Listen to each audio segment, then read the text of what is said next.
So we are about to check out 3 falls here in Bulusan, Sorsogon. And we are riding a tractor because why not when you can skip the walk?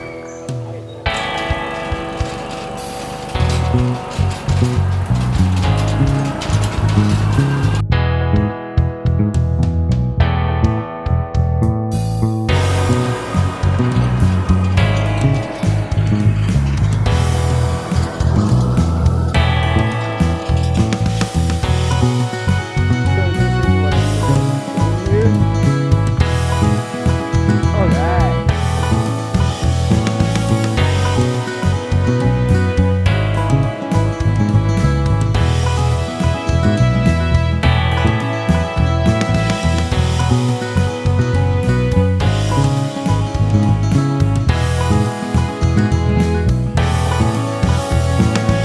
Let's be real, I started shooting that video thinking that I would finish the entire thing on location. But to be honest, I am not a fan of bumpy rides. I've never been on a roller coaster, and that ride really shook me up.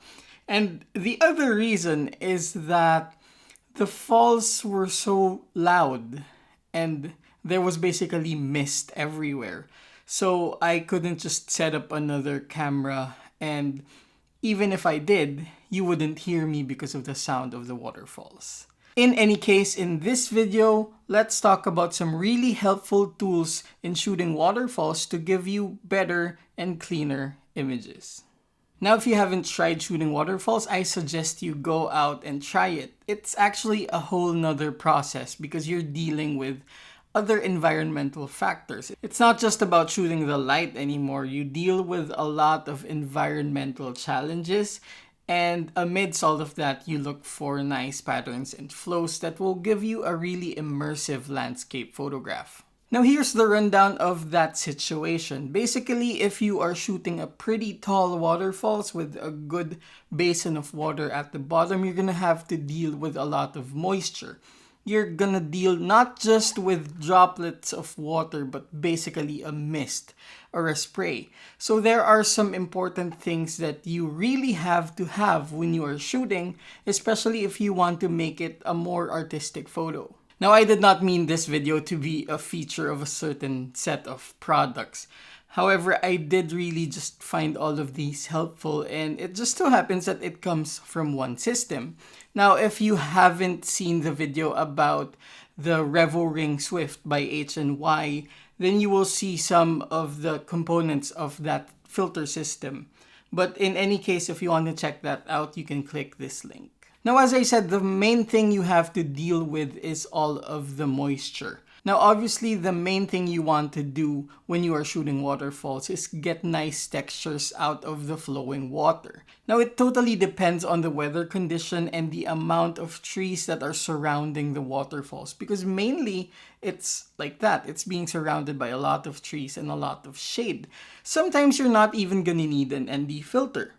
However, it would really be prudent to have at least a 3-stop or a 6-stop ND filter. Now, what I used is, of course, the HNY RevoRing Swift, and if you are wondering, this is not a sponsored video. I wish it was, but it's not. And basically, the first component of my setup was the magnetic adapter. I could have used the RevoRing adapter, it's just that I was using a 16 to 35. But if I did shoot with a 2470, for example, then I could have used this. Now, another option I could have gone with is actually the RevoRing CPL plus variable ND filter. This has limitations.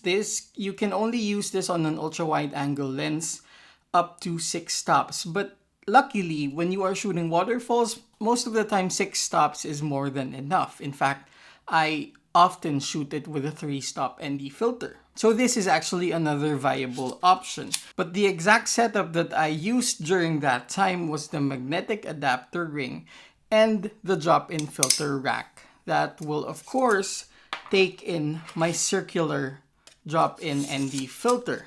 Now, again, it depends on you if you want to use a 3-stop or a 6-stop. Nonetheless, they are both gonna give you some really nice textures in the water. If you use a 6-stop or even a 10-stop, then you can do longer and it's going to be the silkiest kind of waterfall. And if you use a 3-stop, then there are probably going to be some more brush-like textures. But in any case, the more important part of this is actually this. Of course, I'm pertaining to the CPL.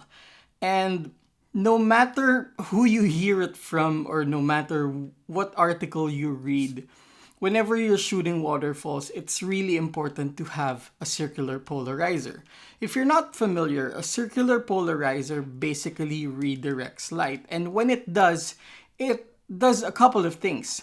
If there is a blue sky in your composition, it's going to enhance the blue sky and sort of give you some more contrast in the sky, especially when there are a lot of white clouds.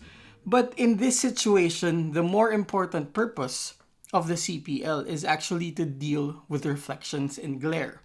If you're shooting reflections in the foreground, then you can use CPL filters to enhance that. But if you are shooting in a location where there are a lot of surfaces that are reflective, especially those that produce glare, then this is really essential. What it does is basically deal with all the reflections on everything. And in this scenario, there is quite a lot. The foliage, or basically all the leaves and the grass surrounding the waterfalls, are wet, and all of those are reflecting. At the same time, all the rocks are wet as well, so those are also reflecting some light from up above. So all of those are producing glare, and this is the difference that the CPL filter makes.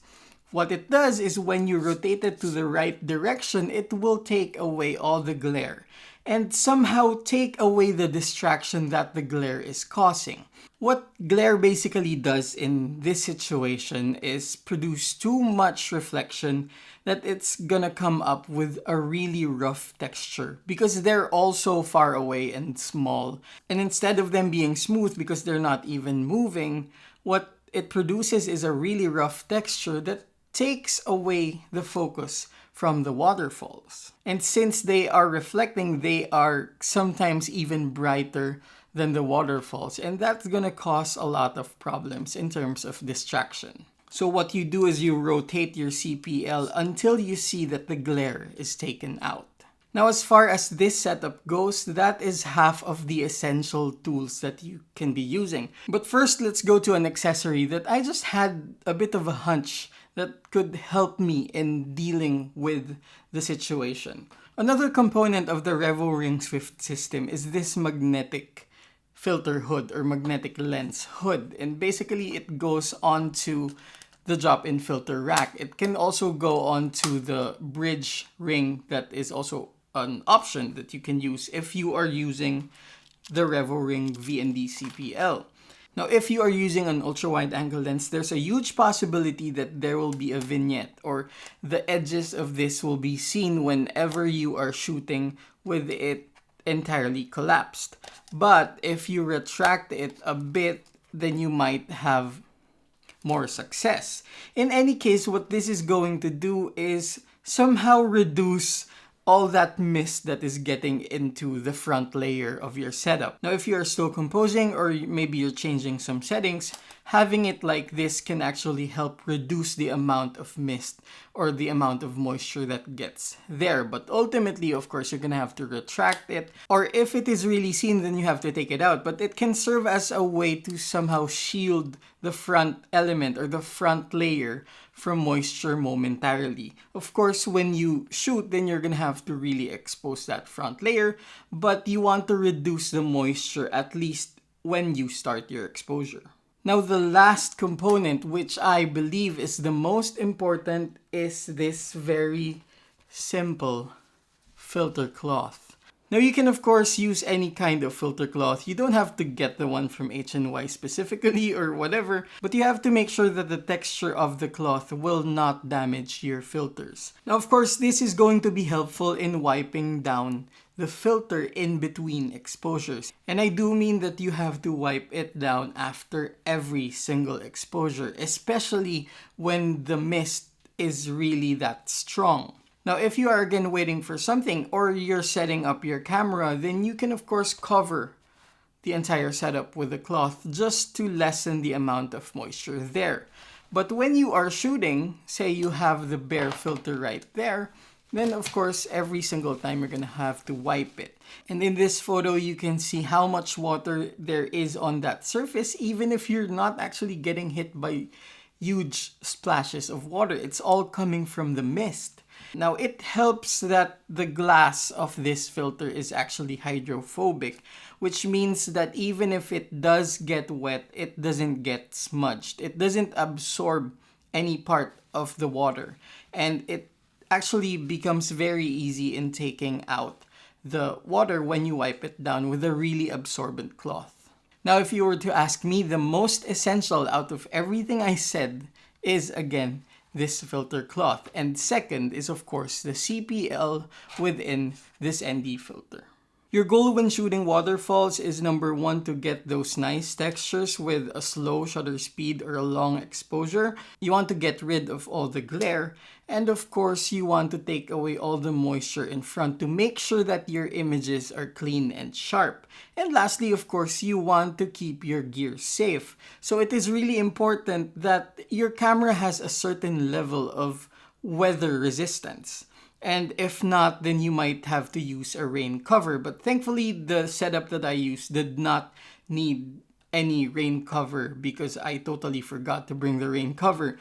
But aside from wiping the filters, you actually can also wipe down the camera and the lens just to be sure that nothing seeps into the crevices. And there we go. Here are some of the photos that I took that day when we shot 3 waterfalls in Irosin, Sorsogon. The Naglahaw Falls, which actually had that bit of a tractor ride and a bit of a trek. And the 2 falls that are right by each other, the Kambalbusay Falls that you can see here. You may have also actually seen these waterfalls from my photos from the new Sony APS-C lens review. And lastly, the Hidden Falls, which was right around the corner but wasn't seen from the entrance of the first falls. And there we go. Those are the tools that you can use when you shoot waterfalls to keep your photos nice and glare-free and also to protect your gear. And of course, if you have any questions about this setup, then you can leave them down below in the comment section. If you have made it this far into the video, thank you for watching. I really do appreciate it. And of course, my name is Nicco Valenzuela. I am a landscape and architectural photographer, and this channel talks about landscape and architectural photography and all the gear and all the tools that I use. And if you are into that, then you might want to consider subscribing and hitting that notification bell. In any case, thank you for watching.